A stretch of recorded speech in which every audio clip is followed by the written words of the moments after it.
Friends अस्सलाम वालेकुम। मैं हूं आपका इंस्ट्रक्टर आतिफ नसीम और ये है आपका YouTube channel science made sensible.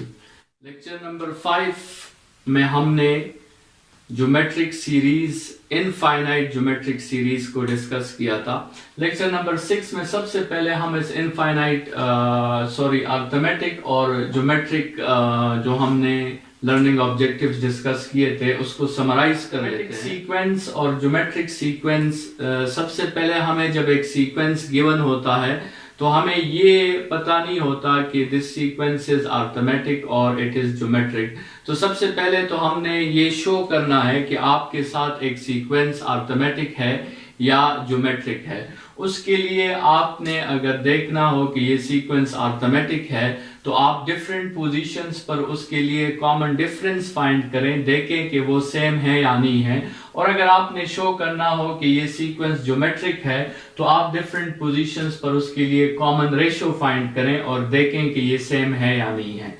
ठीक है, एक दफा आपने फाइंड कर लिया कि ये अर्थमेटिक है या ज्योमेट्रिक है तो फिर आपने उसी के फार्मूलाज जो हैं वो यूज करने हैं। जिस तरह आपके साथ सीक्वेंस का जनरल फॉर्म जो है अर्थमेटिक सीक्वेंस का, that is a n is equal to a plus n minus one into d, और ज्योमेट्रिक सीक्वेंस का जनरल फॉर्म है a n is equal to a r power n minus one. इसमें जो आपको ये N नजर आ रहा है ये सबस्क्रिप्ट है। ठीक है, ये यहाँ पे मैं थोड़ा सा इसको स्मॉल लिख लेता हूं। ये एन जो है ये असल में एक टर्म है, that is a n, and we are talking about the nth term or the last term of the sequence। ठीक है, फिर इसके बाद हमने सीरीज पढ़े थे। Arithmetic series is the sum of the elements of arithmetic sequence and geometric series is the sum of the elements of geometric sequence। ठीक है, सीरीज में हमने अर्थमेटिक सीरीज के लिए दो फॉर्मूलाज डिस्कस किए थे, उसको आप यहाँ पे देख सकते हैं।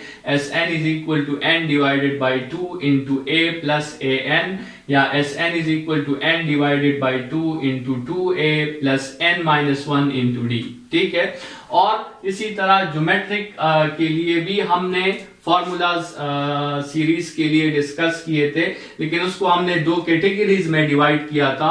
Are modulus is less than 1 या r modulus is greater than 1। हमने आपको सजेस्ट किया था कि आप पहले सीरीज को देखें कि ये कौन सा सीरीज है, इसमें आर की वैल्यू 1 से ग्रेटर है या 1 से कम है, उसके बाद आप फार्मूला यूज करें तो it is a good practice. Otherwise अगर आप इन दोनों फार्मूलाज में से कोई भी फार्मूला यूज करेंगे आंसर आपका करेक्ट आएगा। ठीक है, तो ये आपके साथ एस इंफिनिटी के लिए दो फार्मूलाज थे, एस एन के लिए दो फार्मूलाज थे। और पिछले लेक्चर में हमने जो इनफाइनाइट ज्योमेट्रिक सीरीज का फार्मूला पढ़ा था, only for convergent series, only for those series whose R modulus is less than 1, उसका फार्मूला हमने s n is equal to a divided by 1 minus r discuss किया था। ये आपके साथ इन 4 लर्निंग ऑब्जेक्टिव्स की समरी थी, ये आपके साथ उनके फॉर्मूलाज हैं।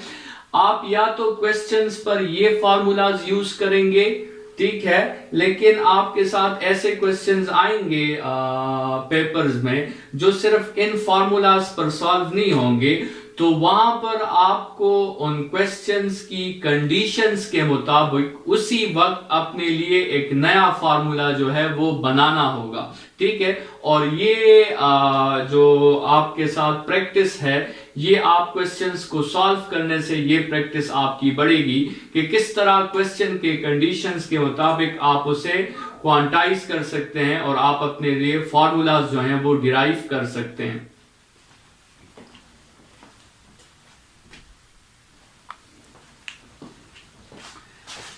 जी स्टूडेंट्स, हमारे लर्निंग ऑब्जेक्टिव में 4 लर्निंग ऑब्जेक्टिव्स पूरे हो गए हैं। इस चैप्टर का लास्ट लर्निंग ऑब्जेक्टिव है हमारे साथ बाइनोमियल थ्योरम। बाइनोमियल थ्योरम एक बहुत इंपॉर्टेंट टूल है आपके साथ, और फिजिक्स और मैथ्स में इसकी बहुत इंपॉर्टेंस है।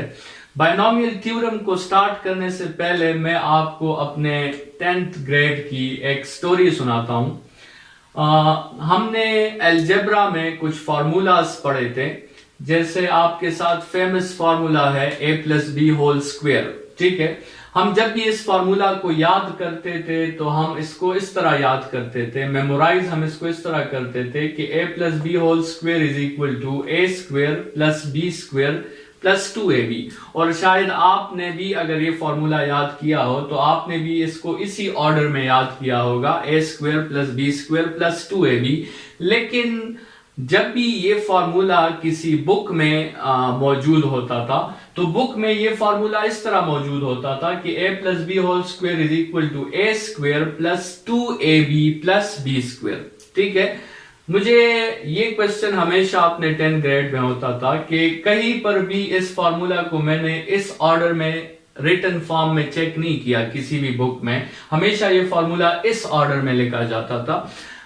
मुझे पता था कि एडिशन कम्यूटेटिव है, इससे कोई फर्क नहीं पड़ता चाहे आप इसे इस तरह लिखें या इस तरह लिखें, लेकिन एक कंफ्यूजन थी कि अगर ये फॉर्मूला इस तरह याद करने में स्टूडेंट्स को आसान है तो फिर बुक्स में ये फॉर्मूला इस तरह क्यों मेंशन होता है, ठीक है। ये 2ab का टर्म दरमियान में क्यों होता है? अगर हम इसको याद आसानी से इस ऑर्डर में कर सकते हैं a² + b² + 2ab, तो फिर बुक में भी ये फॉर्मूला अगर इसी फॉर्म में हो तो स्टूडेंट्स को आसानी होगी। इसी तरह हमारे साथ एक दूसरा फॉर्मूला है a+b³ का। इस फॉर्मूला को जब हम याद करते थे so we memorised it in this order, a³ + b³ + 3a²b + 3ab²। लेकिन जब भी ये फॉर्मूला इस फॉर्म में बुक्स में हमें नजर आता था तो बुक्स में हमें ये फॉर्मूला इस फॉर्म में नजर आता था, a³ + 3a²b + 3ab² + b³, ठीक है। ये एक कंफ्यूजन थी कि जिस ऑर्डर में इसका याद करना आसान है बुक्स में ये फॉर्मूला उस ऑर्डर में क्यों मेंशन नहीं होता, और हमेशा ही यही ऑर्डर यूज होता है बुक्स में, कहीं पर भी आप इस ऑर्डर को मुख्तलिफ नहीं देखोगे। तो इसका मतलब ये है कि ये फॉर्मूलाज जो हैं जो बुक में आपके साथ मेंशन है, ये फॉर्मूला और उसके अलावा ये फॉर्मूला, ये एक रूल के मुताबिक मेंशन है, ठीक है। ये एक ऑर्डर है जिसके मुताबिक ये फॉर्मूला मेंशन है, और वो ऑर्डर आपके साथ बायनॉमियल थ्योरम का ऑर्डर है, ठीक है। आप इस ऑर्डर को देखें तो इसमें आपको बहुत दिलचस्प चीजें इस ऑर्डर में नजर आएंगी, बहुत इंटरेस्टिंग आपको एक मैकेनिज्म नजर आएगा। आप लेट्स सपोज इस फॉर्मूला को देखें, a³ + 3a²b + 3ab² + b³। इसमें आप एक इंटरेस्टिंग मैकेनिज्म ये ऑब्जर्व करें कि जो a का आपके साथ पावर है वो हर टर्म में डिक्रीज हो रहा है। देखिए यहां पे a³ है, फिर a² है, फिर a है, और यहां पर आप कंसिडर कर लें कि यहां पर a⁻0 है, ठीक है, जो कि हमें नजर नहीं आ रहा क्योंकि a⁻0 1 के इक्वल होता है। तो एक इंटरेस्टिंग आपने रिपीटेटिव नेचर इस फॉर्मूला में ये देखा कि इसमें a का पावर डिक्रीज हो रहा है, ठीक है। दूसरा आप इसमें जबरदस्त बात ये देखें कि इसमें b का पावर इंक्रीज हो रहा है। देखिए यहां पे b⁻1, b⁻2, b⁻3, और इस फर्स्ट टर्म के साथ आप b⁻0 कंसिडर कर लें, ठीक है। तो इस a और b के पावर्स में जो रिदम है आप उसको जरा ऑब्जर्व करें, और दूसरे जो ये नंबर्स आपके साथ आ रहे हैं, जो कोफिशिएंट्स आपके साथ आ रहे हैं, आपको अंदाजा लग सकता है कि वो कोफिशिएंट्स भी एक रूल के मुताबिक आपके साथ आ रहे हैं। देखें ये